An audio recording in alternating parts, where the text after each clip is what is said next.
Alright, so I figured I'd do a super quick look at this Razer blade. This is an rz09, it's hard to see, there you go, rz09-0300. Here's the full model or product number, rz09-03006E92. Alright, anyways, pretty simple to remove these screws. Just use a T5 or Torx 5 screwdriver. Remove all the screws, and then this cover just kind of pops up. It does get stuck a little bit because of the thermal pads on the bottom. Here you can see. Alright, but other than that, the cover comes off pretty easily. I removed the battery. There's five JIS1 screws. You can probably get away with using a PH1 screwdriver to get them out, but there's one there, one here, one here. There's one under this and one under this. You do have to disconnect the cable first. I kind of just use my fingernails and kind of just wiggle the wings as I pull on it. Okay, and then you should be able to pop it out just like that. Then this you can slide out. And there you can see the two screws hidden under there. Right, we're gonna lift this battery up to pop it out. You do have to go at an angle and then slide this out because the SATA connector there is in the way. Let's see, is there a battery model number here? RC30-0270. So if you need to replace the battery, there it is. Okay, here you can see there's two slots for RAM here. All right, you know how to remove RAM. Just pull the two tabs to the side, it pops up, and then you can pull it out. If you don't know how, you can watch my other videos. But this is PC4 2666V. All right, you can get away with using any PC4 2666V, but it's already 16 gigs, I think 32 gigs total. So I don't think there's really any upgrading unless they come out with 32 gig sticks. I don't know if they might have those. Here's the keyboard backlight connector here. This has a little flip latch to unlock it, and then you can disconnect.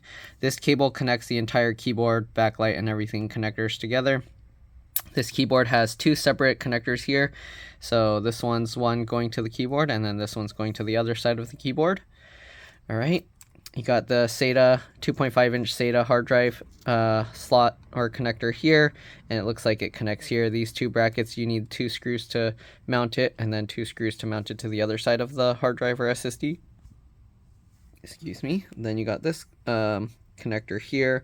That's for the LED indicator light here. There's a M.2. I'm sure that's a PCIe NVMe SSD there. Yep. All right, I'm not going to take these things out because the customer just wants me to check for the keyboard issue, but I figured I'd show what's inside. You got a speaker here. Sorry, this is throwing me off because I'm holding the camera upside down, so the camera lens is on the right side, and the connector's right there. You got the CMOS BIOS RTC real-time clock battery here with the connector there. If you replace this, you might want to use a voltmeter to find out which side is the positive and negative so you don't accidentally mix up the cables. Got the fan here. This fan's actually noisy. That fan's probably bad. Wow, yeah, that fan's noisy. Anyways, you got this connector going into the screen, most likely for like the camera, or I don't think this is touchscreen. Alright, GPU's underneath here, soldered to the motherboard. CPU's under here, soldered to the motherboard. There's another fan here. They have these little warranty, I don't know if they're warranty stickers, but it's tamper evidence stickers, so they know that you've opened it. You got this connector here, LCD LVDS connector. It looks like somebody broke off the pull tab. Otherwise, you just get underneath and then you can pop this up. Alright. Actually, this is the LCD LVDS connector. What is this connector?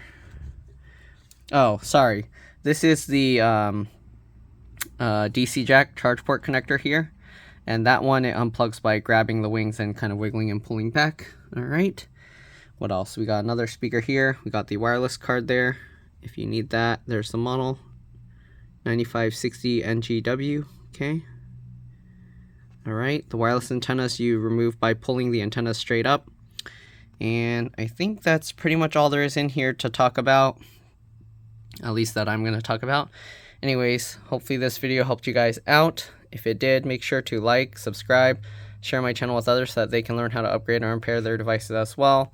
If it helped you save a bunch of money, please consider contributing a little to the channel. Every little bit helps and allows me to continue making these videos for a living. Other than that, that's all there is to it. If you're wondering what all those cables are, that's connected to a laptop that's underneath this one. But yeah, that's pretty much it. Thanks for watching, and I'll see you all in the next one. Bye.